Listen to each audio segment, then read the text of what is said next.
Our musician. Freaked out. How y'all doing? My name is Matthew Gelati, I'm Michelle Hughes. I'm Jennifer Smith. Jackson. and we were the SJMC Team 1 for storytelling, and we focused on telling alumni story spotlights over social media and within the website, as well as the newsletter. So for our campaign overview, the SJMC school was founded in 1923. It educates and prepares students becoming the next generation of professional communicators, and it's made up of less than 20,000 students with 40 faculty. And the Dean of College of Information is Tom Record. So our campaign overview, furthermore, our main opportunity that we wanted to take advantage of was that we had a significant number of active and influential alumni, and we can engage them through telling their stories. And without these alumni, we would not be able to prove the general public the essay. We would be able to prove that the School of Journalism and Mass Communications was effective in preparing students for a career in journalism. So for our research, we conducted some research interviews with different journalists. And so we put some of the most, the questions that were most telling to show you. So people we asked were, what is most rewarding about your career? What are the biggest challenges you face today as a working journalist? And do you believe that journalists have a responsibility to advocate for their profession? And we thought these were ones worth showing today because we thought, based on their answers, they were really indicative of how our campaign should have been run, because we could highlight the answers to the first two as to why it is an important campaign, and then the last one, it was just like their opinion, and that kind of helped us just give more information about it. And these were our key findings. So journalists are aware of the public's perception of them. Journalists continue to take pride in their work despite the backlash. Journalists find it important to inform the public with factual information. Journalists have a responsibility to advocate for their profession, and social media has caused a competition among journalists. And I'm just going to explain the last one a little bit because I feel like it's not that obvious. So basically, with social media, it made it really easy for the public to gain access to news from different journalists, and so journalists, there's competition among them to get their news and stories out the fastest, so that they are the ones that the public reads. So for planning, our overall goal was to positively change the public's perception on the importance of the role of journalists and storytelling. And the message we wanted to convey to the public, we wanted them to have a more accepting understanding of the journalism profession. So for our first objective, we wanted to increase social media engagement of the U of SC SJMC by 5%. And to do this, we wanted to create a cohesive brand image on social media. Yes, and so for the second objective, we wanted to develop 10 profiles of SJMC alumni in the journalism field by May 1st. And we did this through interviewing alumni. And the third objective was to share an op-ed written by an SJMC faculty member with publications in the Columbia area. And we did this by conducting community outreach to elevate the profile of SJMC. So for our timeline, this is kind of just like a short summary of what we had. Obviously, we have a longer one in our campaign book, but so we started out on March 18th conducting research interviews and developing content strategy. And then we delved into the content calendar and creating social infographics for our social content on April 1st.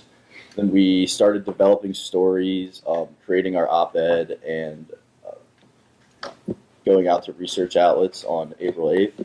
And then April 15th, we continued to develop the spotlights and creating our social media messages to fit what we were writing for the spotlights. So in terms of implementing and evaluating our campaign, we never actually did have the opportunity due to your busy schedule already. So these are more suggestions of what we think you should do to implement and then evaluate the tactics that we have created for you. So our first tactic, these are our paid tactics, was to develop and post sponsored content. So we, Matt and Michelle, created a content strategy and calendar for you. And we recommend you using some of that as sponsored content, which will require somewhat of a budget, but the benefits of using sponsored content definitely outweighs the cost, just because it gives you the opportunity to kind of reach your target audience and use those demographics through certain analytics. That will let you know if you've reached your target audience, which can also be used in the future to target people that you want to become more aware of the positive aspects of journalism. And then for our earn tactics, these all kind of revolve around the op-ed that we had created. So the first tactic that we had was to compile a contact list of media outlets that we believed would be interested in running the op-ed. So we did this based on publications kind of around Columbia that have some type of relationship maybe with the university already, and base it kind of on what they already share and the content that they post. So we reached out to, so we created a list to reach out to recommended outlets, and we recommend doing this about a week prior to when you would really want the op-ed to run, because some of our outlets were weekly papers, and so they're only running once a week, so you need to speak with them a little bit in advance to make sure that it works with their editorial schedule and everything. And then our second tactic was to develop an op-ed author and then interview them and then write the op-ed to send out to the outlets. So we spoke with Dr. Kevin Hull, and we did end up interviewing him and kind of took our platform of what we wanted people to understand about the perception of journalism, and then took his professional opinion and kind of worked it in to make a solid perspective to share with these outlets. And then our third tactic for our earn tactics was to pitch the op-ed. So we recommend pitching the op-ed to these outlets kind of towards the beginning of when you're going to start implementing the campaign, just because it'll give a good foundation for what you're trying to promote. So I think that if you send it out into like a broader public area before you start going into social media and everything, it'll kind of gain a base following, so people that are reading the Free Times or the State or something are more interested and more engaged with the SJMC social media. So and you can evaluate that by using the news outlet circulations and their click rates, just to help determine the more demographics and to kind of tighten your target audience, because as of now it still feels slightly broad. Moving on to our shared tactics, we kind of already touched on the content calendar for social media and our content strategy. We have posts and unsponsored posts for you, so when you are ready to start later on in May, I believe, you can use that as a suggested guide. We know those dates will be a little bit different. Also, Matt and Michelle from our alumni interviews have developed a month worth of content for you to post on social media. So with that, maybe just taking a quote or something that they said was most rewarding about their career, something that spotlights the great things that journalists are doing just to promote and push through Instagram, Facebook, and Twitter. And we can evaluate that. You are familiar with analytics for the journalism school. You know how that operates, but we also went ahead and put step-by-step ways that you can view the analytics and understand them in the campaign book for each separate platform. And for our own tactics, we conducted emails and in-person interviews with 7 alumni, 7 distinguished alumni, and just got content with them about the great things they're doing in the profession. And then we also asked them how they felt about advocating for the profession and how the journalism school could also help them in promoting the purpose for journalism. Jennifer and I took the interview content from Jennifer and Matt's alumni interviews, and we developed stories that we have them in the campaign book for you. You can take certain pieces and parts to use for the website and also for the e-newsletter. And how you would evaluate that is just by click rate from which students are opening up our newsletter, and then also just the success from the alumni interview selections, how that engages students. So like how we see the alumni spotlight sort of on the boards out here, people who are doing wonderful things kind of catches your attention. So hopefully how we wrote the stories will highlight certain things and engage students, and then hopefully also our alumni will retweet, post those stories, share them with their audience base, and hopefully that will lead them back to our website so we can get a little bit more engagement with an outside population instead of just our school and our alumni, to just spread more awareness about the importance of the profession. Do you have any questions for us? Yeah, I do. So with the interviews that you did with alumni, did they provide any images or photos that we might be able to use with online content as well? Or is that something that we might have to go back and get from them? We may have to go back and get that for certain stories, but we do have certain pictures, like some of their headshots, some of them doing certain things out in the community. We do have some of those, and also we do have some pictures in the content that we have for you in there. That's in the campaign book. So certain pictures, quotes from them that you can use for tweets, we do have some of those. But maybe for some more, them actually out on the street doing certain things, maybe we could kind of get more pictures or snaps from them. Yeah, most of the pictures that they really send us new pictures, so most of them are just like on the internet. But they were really agreeable to like work with us, so like I'm sure we could reach back out and ask for pictures of their work, and I'm sure they'd be good to know. Could y'all give us an example of somebody you talked to and maybe a little bit of a snip of their story and how it ties back into the campaign? Well, Kenneth Moten, just going off of his story, he's very awesome. He's working in Philadelphia, Pennsylvania now, but he continues to promote for the journalism school, but also the profession.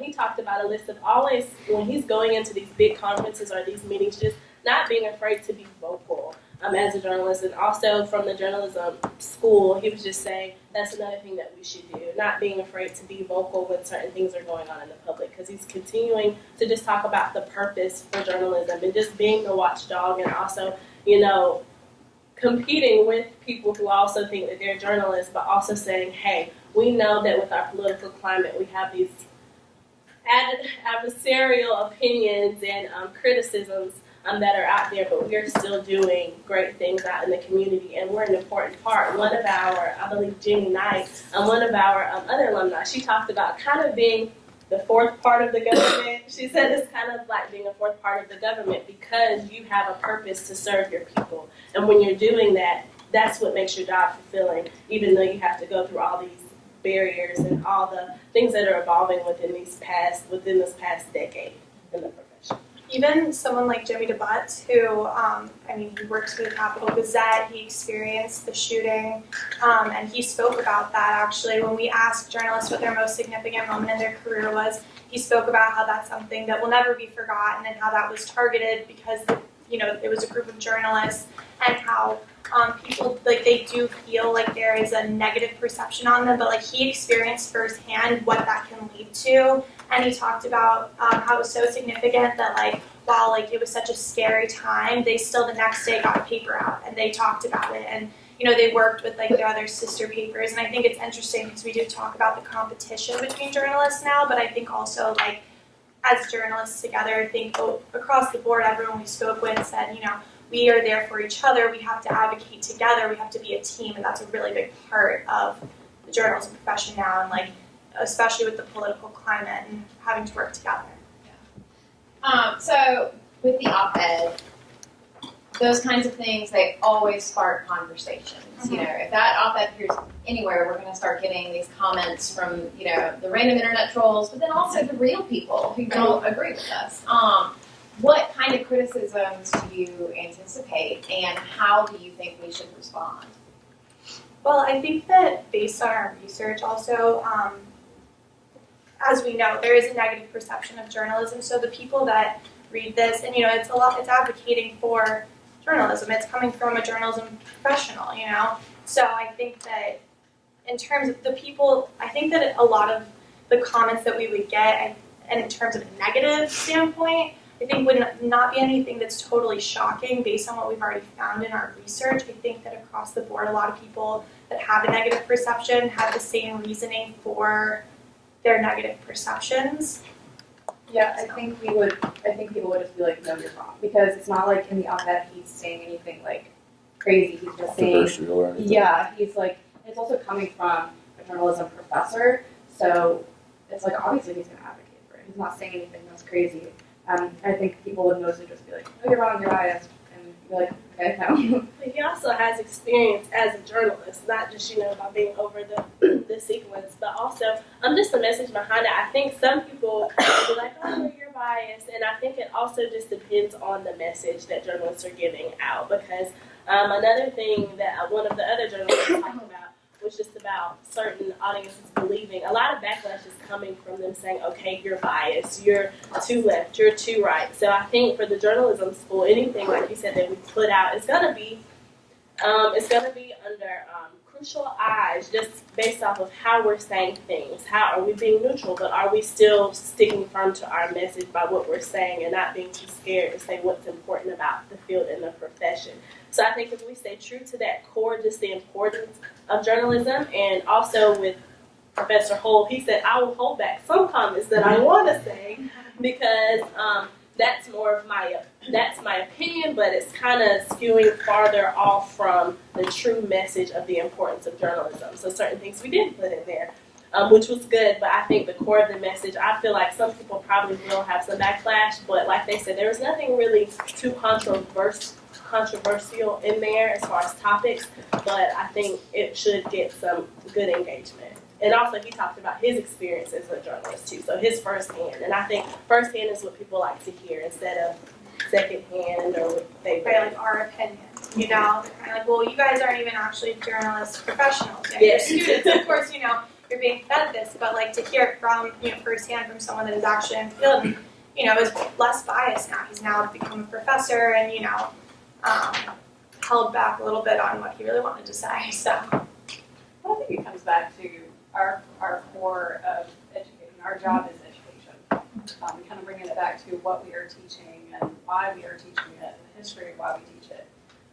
Philosophy of why we teach the way we do, and from the voice of this school, really kind of where we plant our flag in the ground, our part in this conversation, and doing it in a way that supports our alumni and continues to hold them up. I think I know you're familiar with the White House Correspondents' Dinner. It's held every year. It was about 2 weeks ago. Known in the industry as Nerd Prom, because it is all the people who cover the White House, White House Press Corps. And I'd encourage you to go find the speech that the president of the White House Correspondents Association gave that night, because he really kind of illustrated, the environment that they're working in now and how their jobs have changed and why it's so important for them to continue to do the jobs that they're doing. It was a very powerful speech. And then he was followed by Ron Chernow, who is a historian. If you are fans of the musical Hamilton, you know that he wrote the book that Lin-Manuel Miranda based the musical on. But he's kind of spoke about a historical perspective about presidents over, many, many years of history, their relationship with the president was really fascinating. I encourage y'all to, take a look at that and kind of consider, where we as a school fit into, this process.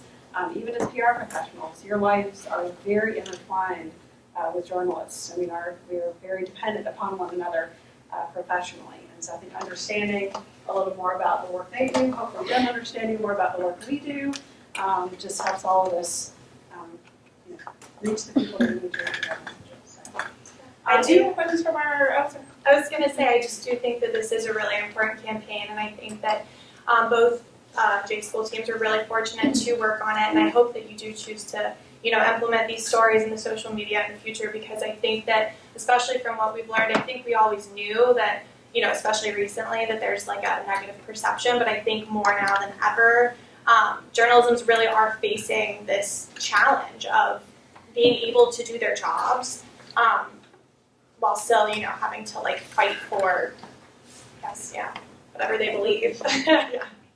So, Thank you, Jane.